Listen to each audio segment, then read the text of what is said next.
Welcome to another episode of Around the Table, and it's great to have you back with us. Prayer is a really big subject in the life of the church. You might hear people praying regularly when they come to services. People might say, "Will you pray for me?" In 2022, a survey was done, and 56% of 18 to 34-year-olds in this particular survey said that they had prayed at some point in their life, and 32% of those surveyed reported that they had prayed within the last month. That I found quite a shocking statistic when it was first published a couple of years ago, because most people tend to think that very few people pray these days, and yet prayer is alive certainly in the church, but prayer seems to be alive outside the church as well. So we thought we'd just spend the next 15 minutes or so exploring the subject of prayer. So Jenny, what's prayer for you? Well, I think prayer is a very personal thing to each one of us, and in the same way that everyone has different styles of learning, everyone probably has different styles of prayer that suit them. So for me, personally, I would tend to pray at the end of a day. And I think some people like to follow a very structured prayer. You know, like we've got the Book of Common Prayer and they'll follow that, and there's a bit of a comfort in that for them. And other people like more of an informal kind of chat almost with God. So what is prayer? What is prayer? Well, I think prayer it's conversation with God. I think in prayer we lift our hearts, we lift our mind to God.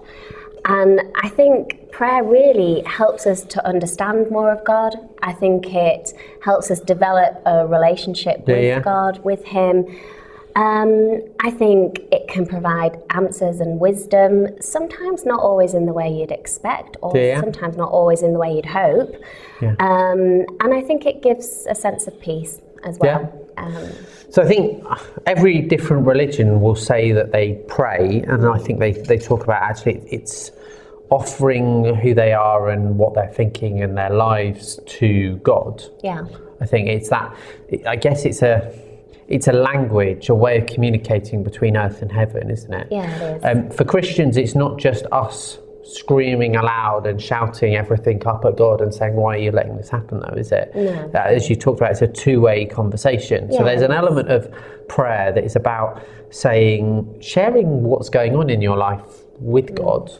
But then there's another half of prayer that I don't think many of us are very good at, which is letting God speak to us. Yeah, absolutely. And I think that can be really difficult to get your head round, because, you know, the way that God might answer prayer might not be the way you would expect it. It's not always as clear as you'd like. And I think that can be quite challenging. And it's easy to lose motivation with prayer if you're not seeing immediate responses.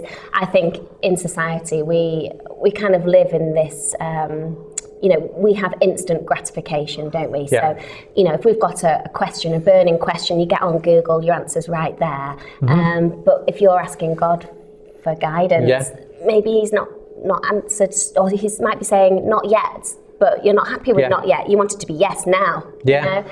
I find a real comfort in knowing that there's someone I can talk to that's outside the human situation, because I'm someone that likes to solve problems. I'm a solution maker. Generally try to be anyway. And when I'm stuck in a problem, or life just is tough and it's weary and draining, and kind of like I want someone to fix it, but nobody can. I find prayer really reassuring, because it's that person that's always there, who loves me, who cares about me, who offers me the security of my own identity, who's just there to listen as well. And sometimes he speaks back and says, "Callum, just stop being stupid," or "Stop worrying." Sometimes he'll give me, all of a sudden the puzzle will come together, go, "Oh, that's it." And other times, actually, it's not a problem. It's just, wasn't that amazing? And giving thanks. Because something happened.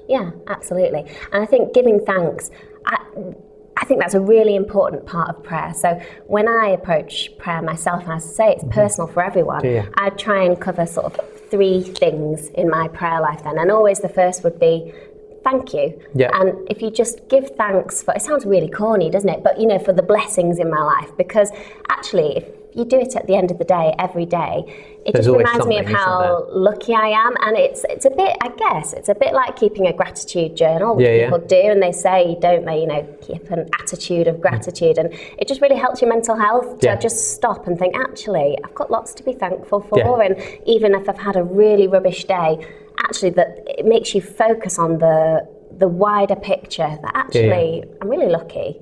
So I find that really helpful. And then I would normally, for my second part of my prayer life then, I suppose I'd be saying sorry for when I've messed up. And I think, so I suppose some people call that part of prayer confession, don't they? And for me, it's not a time of self-berating, I'm not beating myself up, but it's just a time to be really honest with God and honest with yourself, to just check in with yourself and think, do you know what? I could do better, actually. Maybe I didn't handle such and such so well, and I'm going to try and do a bit better. I think prayer can be useful to just make you stop and look at yourself as well. And then I think that leads on to my third part of my prayer life, which is please. So I would then ask God for his help with whatever it is at the time, and then it links together quite nicely. I really like that. So there's that thanks, that sorry, and that please. TSP, which is the initials for teaspoon, so teaspoon prayers. And I think for me, where I find prayer so helpful is it's not looking inwards to me, but it's looking upwards to God. And I think that's where I think prayer stands apart and different to what we seem to have seen an increase in culture, which is that sense of self-help and meditation and things. And there is Christian meditation and everything, but actually, if the answer's within me, I'm probably going to find it fairly easily. True. But if the answer isn't in me, actually I need to find that answer elsewhere. And if I'm judging myself on my own actions, what standard am I judging them against? Who set that standard? And for me as a Christian, God has set the standard, and Jesus has modelled the standard. So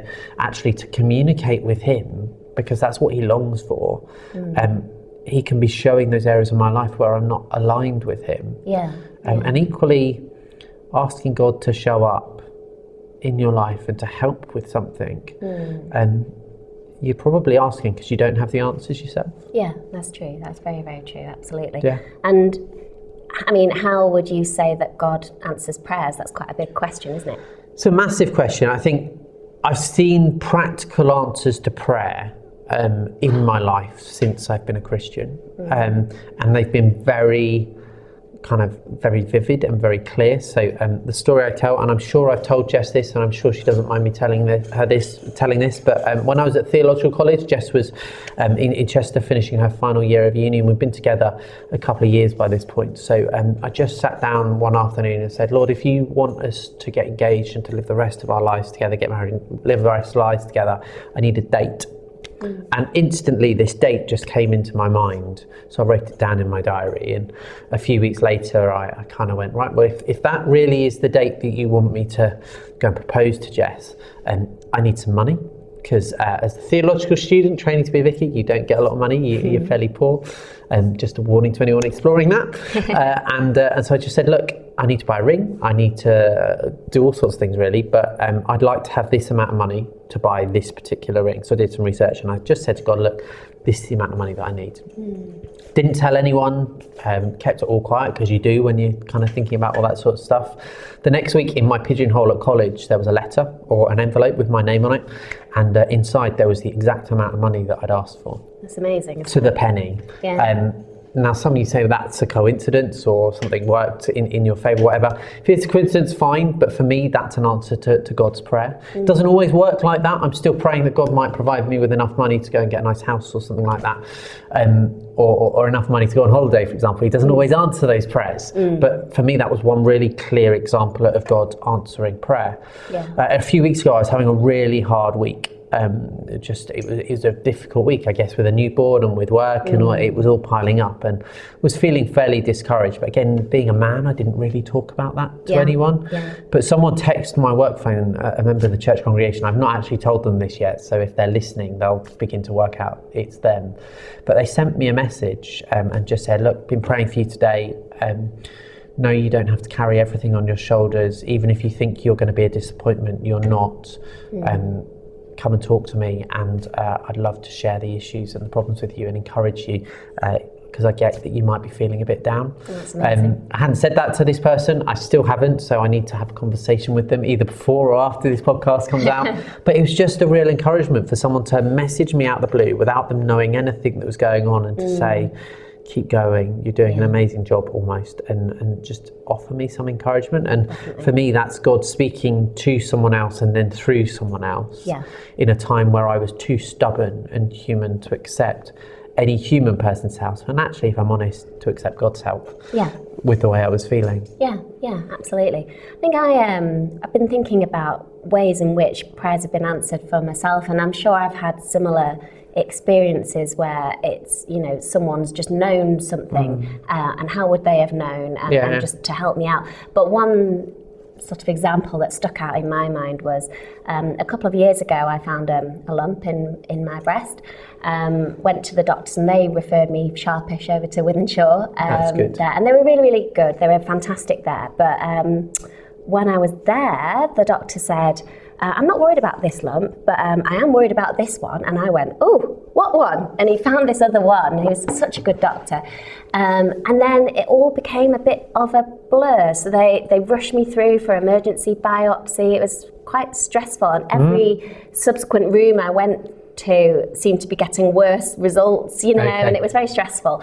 And then I remember I got home, and I'd had this biopsy done, I had this dressing on, and the first thing Luke, my son, said to me was, "What's for tea, mummy?" Life carries on as normal. Exactly. So, and I just remember, I remember cooking tea and feeling numb. And then once the kids had gone to bed, that's when the stress set in, and I thought, oh gosh, what might this be? Because you've gone from the physical now to the worrying and stress. Kind of. And I was just so frightened, because I thought, what are the children going to do without me? Because your brain imagines the worst. And I was just so worried, and I thought, and I was so tired, and I just remember praying, God, I need some peace right now. I don't know what this lump is. I need to sleep, and I need peace. And honestly, the peace I felt in my body then, I was completely... It was like he was right there with me in my worry, and it wasn't it's not going to be anything sinister. It was, I'm here with you, and I felt that very strongly, and I had such a good night's sleep. And then, very fortunately, a couple of weeks later, it turned out to be a fibroadenoma, which is benign, so fine.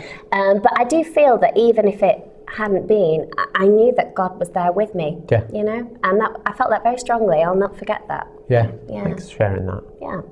Yeah, and I think that's the joy of prayer, that even in the hard moments, God cares about a person, about anyone so much that he's not just listening, but he's there in the moment. Yeah.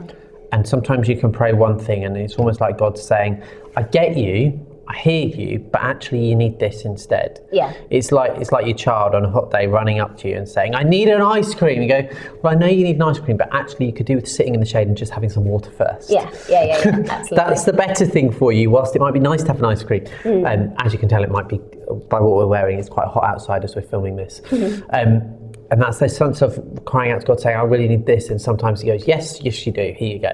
And sometimes, well, I know you'd like that, but actually this would be better for you. Yeah. And sometimes that's a bit of discipline. And sometimes it can go, yeah, okay, Jesus, but I'd rather this. Yeah. And that's just about the loving nature of God. And that actually he isn't some other place separate and distant from us, but he's there with us in the moment. That's the whole story of Christianity that's different from any other religion. God is with us. Yeah. And wants to share in our life rather than be separated from absolutely. it. Yeah. So to someone that has either been praying for a long time or has been praying and has forgotten how to pray, what would you say they should do if they're interested in kind of getting prayer going again in their lives? Do you know what? So as in they want to reignite their prayer life. Do you know, I think actually praying with someone else when you're not used to doing it yourself is actually really helpful. So I'm a bit of an introvert myself, and when we started up life groups, which we do here at St Michael's, where smaller groups of people get together for a bit of fellowship, whenever we do prayer at the end, I wouldn't say a word, as Callum probably knows. I'd sit there like, oh, don't pick me, but actually I found it very motivating and very helpful, and it inspired me to give it a go myself at home. And now I would feel much more confident, probably because I know the group better, to speak out and pray. And I think just doing it alongside other people is really helpful. And to the person that maybe isn't sure whether they have a faith or not, isn't sure whether God exists or not, but they've managed to get this far through the podcast listening to something about prayer. And maybe they're just tempted or they don't know, and what would you say to them? I think I would say don't be frightened of it. Prayer doesn't have to be sitting very still in such a way on a, some people have memories of sitting on hard pews as children in church. It's not like that. Prayer is different for everyone. Some people go out for a walk and they pray as they walk, don't they? Other people, they're much more informal about it. It's just a chat. And I think that's really important. There are different ways to pray, and one isn't better than the other. So just going out for a walk, and for me putting on some kind of Christian music and observing what's going on around me and saying to God, just kind of speak to me through what's around me. That's great. Sometimes that's where my head is. Other times it's having a conversation like Jenny is having now, and generally it's a one-way conversation because I'm talking at God rather than God talking to me. I'm not very good at just sitting still and listening, but I manage to do that sometimes. And other times it's reading prayers. So if you're not sure where to start, but you quite like words, you can go on the Church of England website to daily prayer, and there are 3 set, what we call offices, but set prayers, times of prayer for the church every day. And they're very wordy, but they can guide you through it. I remember I was on a hospital placement once, being a chaplain in a hospital, and I went up to this dear old lady who didn't have long left, and I said, can I pray for you? And she said, oh yeah. So I started praying for her and just kind of made it up as I went along, and she stopped me and she said, I don't know this prayer. And I was like, right, okay, well, let's say the Lord's Prayer together. And all of a sudden we together said the Lord's Prayer, and she was able to vocalise something that she wanted to vocalise but couldn't work out how to do it. And as we finished the Lord's Prayer, she went into the Hail Mary, which I don't know because I'm an Anglican. But it turned out she was Roman Catholic, and she just needed someone with a sense of authority to help get her going. And for her, prayer was the written word, the words that she'd said daily throughout her whole life, which I could share in some of it, but not all of it. For others, they don't ever say a prayer more than once because they just make it up as they go along. And the most important thing about prayer is actually it's a way of communicating with someone that's bigger than us. And it's just giving it a go, because sometimes taking that step to do it, you might feel silly, but you're not. I'll never forget in theological college, I went through a crisis of prayer because I just felt like I didn't know how to pray, because everyone else around me was far more holier than I, and just kind of like they knew what to do, they knew how to say it, and their relationship with God was just inspiring and amazing. And I remember sitting with my formation tutor and saying, I need to read another book on prayer, or I need to learn this about prayer, or I need to be taught this. And she just stopped, she looked at me, and I'd never seen her get cross, and she never got cross apart from this one time. But she looked directly at me and she went, Callum, just start praying. And I was like, oh, right, okay. You don't need another book. You don't need to learn anything. Just start praying. But equally, reading books can be helpful. Because we might have actually just wasted our time talking about it. Reading a book, I could recommend loads of them. For those that need to learn about something first, reading a book, and there are some great ones out there about process or method, or about all the doubts that come into your mind when you start. And just encouraging you, that's always helpful. Maybe we'll put a link to those on our website. That's a good idea. Anything else on prayer? I think we've covered most of it. I think we've covered, haven't we? but that's kind of the start of a conversation, really. So if you have questions about prayer, or you want us to talk about something else regarding prayer, do let us know. You can either put a comment in on the bottom or send us an email, and the email address is podcast@bramall.church. That's podcast@bramall.church. It's appearing right there, right now. And what we'll do is we will respond to those questions, if we've had any, in episode 11, where we're just going to have kind of a bit of a look back at the series and then look at some of the questions. But equally, if there's quite a big subject, then we'll include it in series 2, which is going to come out hopefully later this year. Sounds good. Yeah, so that's it. Thanks for making it this far, and we're back with another episode next week. Yeah, see you then. Take care. Cheers.